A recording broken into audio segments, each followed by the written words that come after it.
Well, joining me now is exiled Iranian Crown Prince, His Royal Highness Reza Pahlavi. Your Royal Highness, thanks for being here. Thank you. You are in contact with people on the ground inside Iran? As much as possible in the last 72 hours. As you know, it's been very difficult to access people, but every now and then information gets to us.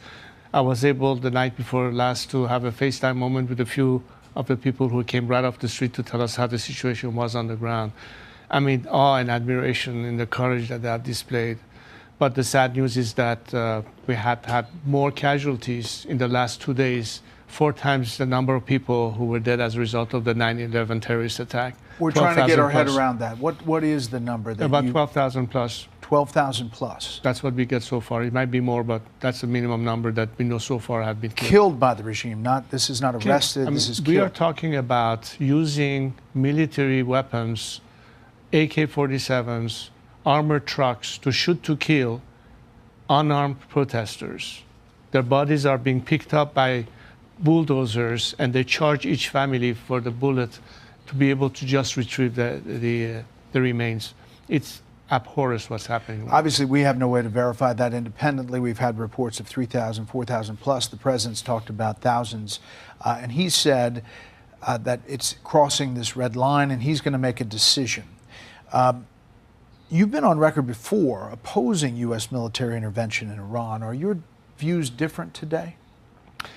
Brett, when you have civilians being murdered, massacred in a war that is waged against them by their own government, when the regime orders troops to fire on unarmed crowds, defenseless people, the only way they have a chance to have an equal playing field to overcome this regime is when they cannot neutralize this repressive force.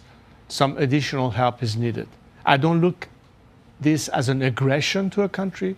I'm talking about helping a nation liberate itself by giving them assistance that cannot otherwise obtain on their own. That's why it's critical and empowering, but a message of strength says we are not going to stand for this and will not turn our back on these people. What the president said was so energizing, and it caught like wildfire, and people are going back to the streets to continue the fight. You had a meeting with the peace envoy, Steve Witkoff, over the weekend. Is that correct? Well, I'm not going to discuss the people we are in touch with out of respect for the administration. These are sensitive moments. But what I can tell you is that what the president has said has been extremely energizing to the people. The Iranian people count on this president to follow through on his promise that he made. And this is something that will keep them hopeful that this time they're not going to be thrown under the bus as they have before. So getting from point A, where we are, to point B, if the regime, as some people suggest, collapses and the protesters have this moment, what is the model for success? What is the country that you have in mind, or your other protesters have in mind, the model for success? You know, the only way that we can have the ability as a nation to determine our own future is within a democratic process of free election, the formation of a constitutional assembly where the future form of a democratic secular system can be debated and determine what its final form could be. So in the process of transition post-collapse, we have to have a plan of action, which we do.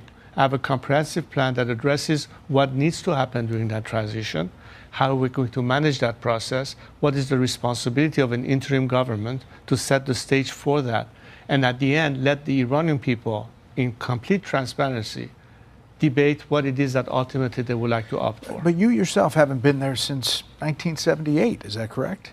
1978 was when I left Iran for the last time. Is there a team on the ground? Are there people? You don't have an army. How does this happen? It's a combination of people who are inside Iran right now that are members of civil society. There are lawyers, experts, economists, university people. We're talking about a very strong polity that despite this regime has been able to survive all these years, and they need to step in to fill the void. A lot of people are ready to step in. There's a counterpart outside that in a sort of hybrid system can help one another in that process. And I think the important thing is to be able to protect their identities to the very end so they're not prematurely exposed, which is why it's not so obvious that we can ask them to, show up and not be immediately endangered. So we have to be very careful about that. But we are constantly in dialogue with them, preparing that transfer. So as soon as this regime collapses, we can immediately engage those forces within and constitute all the elements that will contribute to that. I know you had transition. some meetings on Capitol Hill. Were those positive? I mean, do you get good sense from the lawmakers? I think that many lawmakers on the Hill, regardless of which party they represent, understand how critical it is, especially if you want to promote liberty and democracy, that Western democracies, the US at the top of the list, have a crucial role to play to support freedom-seeking nations. And I think they understand that beyond just word of encouragement or condemnation, we have reached a point where some action is needed, regardless of what the executive branch wants to do. The legislative side has to be in support of anything that can empower a nation, because at the end of the day, it's about empowerment. It's about giving a nation. And we've seen that before.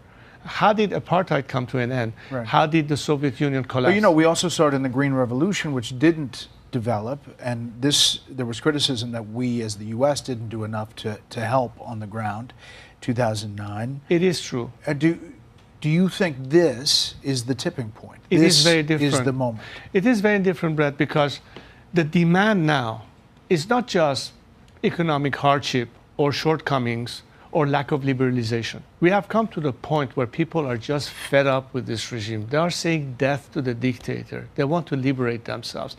And their demand for freedom is met with the most brutal reaction by a regime that is waging war on its own citizens.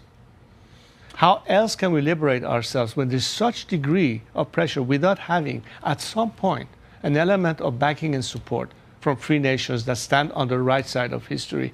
Do not throw us under the bus by trying to negotiate or appease a regime that for 47 years has brutalized our nation. Well, it's interesting to hear the president talk, and we'll see what the actions are or are not in coming days. Your Royal Highness, thank you for the time. Good to see you, Brett. Thank you.